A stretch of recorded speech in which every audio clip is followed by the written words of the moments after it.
Hello friends, very good morning. आप screen पे देख रहे होंगे आज का हमारा topic SARFAESI act. Friends, JIB में ये बहुत मोस्ट इम्पोर्टेंट टॉपिक है। इसमें आप बहुत कुछ चीज़ें सीख सकते हैं। ये टॉपिक हमने इसीलिए बनाया है आपके लिए, so that you can get good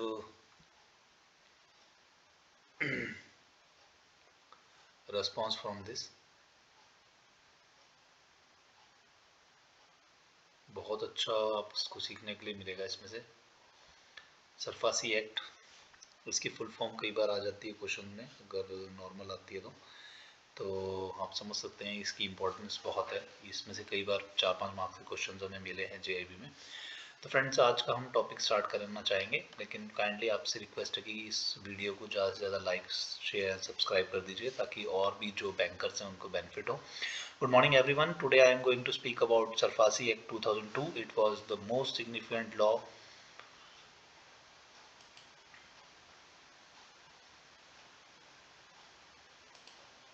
वो फ्रेंड्स, ये स्क्रीन सबको दिख रही होगी इजीली। हमने ये टाइप करके सारा कुछ बनाया है, तो आपको पता है इतनी मेहनत लगती है इसमें। This act was introduced to help banks and financial institutions recover their bad loans quickly, efficiently, and without the long delays involved in the court procedures. Has played a crucial role in strengthening the financial sector. देखो friends, पहले क्या होता था, अगर मान लो कोई loan खराब हो गया तो फिर उसको कोर्ट में लगाना है, फिर तारीखें होंगी, ये होगा सो होगा, और इसमें बहुत ज़्यादा टाइम लग जाता है। तो इसमें क्या है कि हमारा जो बैंक का पैसा है वो रिकवर नहीं हो पाता था। और आपको पता है कि रिकवरी नहीं होगी तो आगे फर्दर हम लोन देंगे तो उसमें हमारे को इतना कोई बेनिफिट होगा नहीं। ठीक है, तो इसीलिए हमने सरफासी एक्ट का यूज़ करना स्टार्ट करा है। तो ये बहुत ही हमारे लिए बेनिफिट वाला है। इसमें क्या है कि हमें ज़्यादा कोर्ट में ज़्यादा टाइम वेस्ट नहीं करना पड़ता, और सरफासी के कुछ नोटिस होते हैं वो देने हैं, और इजीली हमारे को रिकवरी हो जाती है। फुल फॉर्म एंड ऑब्जेक्टिव, ये वाला फुल फॉर्म जो है सरफेसी का, ये फ्रेंड्स ये बस आप रट लीजिए, क्योंकि कई बार ये एक नंबर में आ जाता है और हमें काफ़ी हेल्प करता है। ठीक है, सरफासी का फुल फॉर्म है securitisation and reconstruction of financial assets and enforcement of security interest act 2002। ठीक है जी। Main objective is to empower the banks to recover NPAs in a faster way. क्या है कि एनपीए रिकवरी को बहुत फास्ट हो पाए, इसीलिए सरफासी एक्ट बनाया गया था। Why this act was needed? Before the introduction of this act, banks had to rely heavily on the judicial system and to recover their dues. This process was time-consuming and often led to large amount of money being stuck for years. As a result, the level of NPA kept rising, affecting the profitability and sustainability of the banks. To address this issue, the Sarfasi Act was introduced in the powerful recovery mechanism. देखिए, simple सी चीज़ है कि NPA हो जाता था, हमें बहुत time लग जाता था कोर्ट से और उस सारे पैसे को निकालने के लिए। तो अब जो है सरफासी एक्ट की मदद से ये सारा पॉसिबल हो पाया। की फीचर्स क्या है? One of the most important features for this act is that it allows banks to recover loans without court intervention. इससे ये फायदा हुआ है कि कोर्ट के इंटरवेंशन के बिना भी हम लोग लोन रिकवर कर सकते हैं। तो borrower fails to repay the loan, the bank issues a 60 days notice demanding repayment. If the borrower does not respond within this period, the bank has the authority to take possession of the secured assets, sell them, or even take from over the management of the business. This makes the recovery process faster and more effective. देखो जी, हम SARFAESI में हम 60 दिन का notice देते हैं। अगर customer कोई रिप्लाई नहीं करता है तो फिर हम उसका पोजीशन ले सकते हैं और आगे फर्दर प्रोसेस कर सकते हैं। Process under that process begins with when a loan is classified NPA B, meaning the borrower has failed to repay within the 90 days period.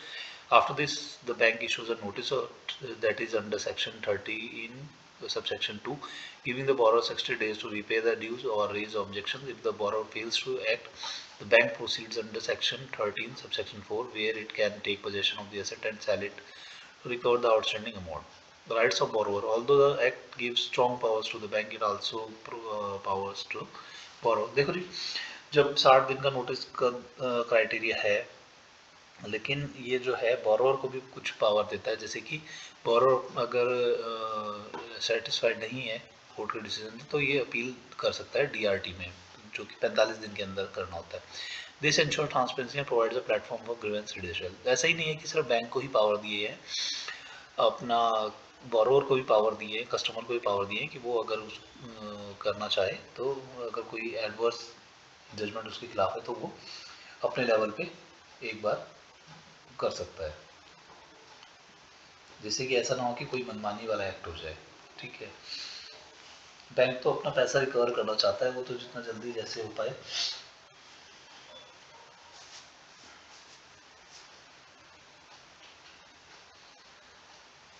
वही फायदा है। Role of RBI and ARCs. RBI has played an important role in the asset restructuring companies में help banks by purchasing bad loans and taking responsibility for their recovery. Their dues reduces the burden of the bank and improves the balance sheet. देखो friends, ARC होने से यही फ़ायदा है कि जो ये ख़राब वाले लोन है, अभी देखिए बैड बैंक भी बना रहे हैं जिसमें कि बेकार वाले लोन उसमें डाल दें, सो दैट वो बैलेंस शीट बैंक की ना अफेक्ट करे। The importance of SARFAESI Act क्या है? This act is extremely important for the banking sector. It helps reduce NPAs, improve liquidity, ensures better credit flow, and strengthens financial discipline among borrowers. It also boosts the confidence of the lenders in the system. Important definitions क्या है?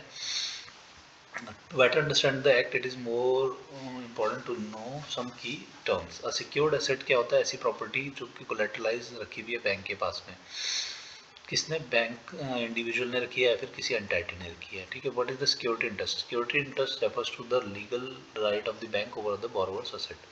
This right enables the bank to take possession of the asset if the borrower defaults, ensuring recovery of the loan. Role of SARFAESI. The act leads to the establishment of SARFAESI.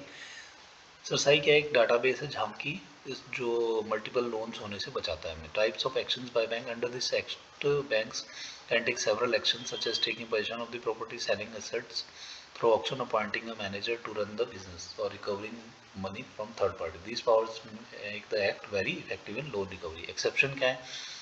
ये जो है आपको जमीन agriculture land पे जो unsecured है उस पर नहीं काम करेगा, और अगर लोन 1 लाख से कम है ड्यू तो भी नहीं काम करेगा ये।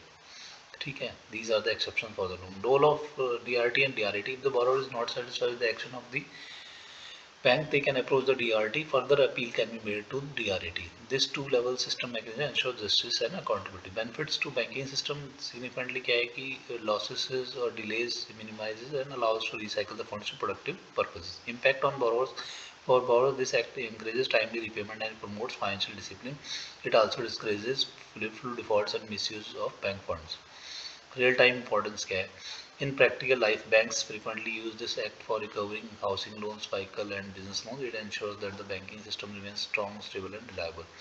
Recent developments क्या है कि ई ऑप्शंस होने लगे हैं, इसमें डिजिटलाइजेशन प्रोसेस हो गया। आप देखेंगे बैंक अपनी अब वेबसाइट्स वगैरह पे भी जो ऑप्शन होने होते हैं वो लगा देता है, तो अगर उसको बिल्डर अच्छा कोई मिल जाए तो वो वहाँ से भी परचेज कर सकता है। फाइनल कंक्लूजन क्या है कि SARFAESI is as the backbone of the Indian system in the recovery process. It empowers banks, protects financial institutions, ensures smooth functioning of the credit system. A strong banking system is essential for the economic growth and it plays a vital role in achieving the goal. Thank you friends for listening me.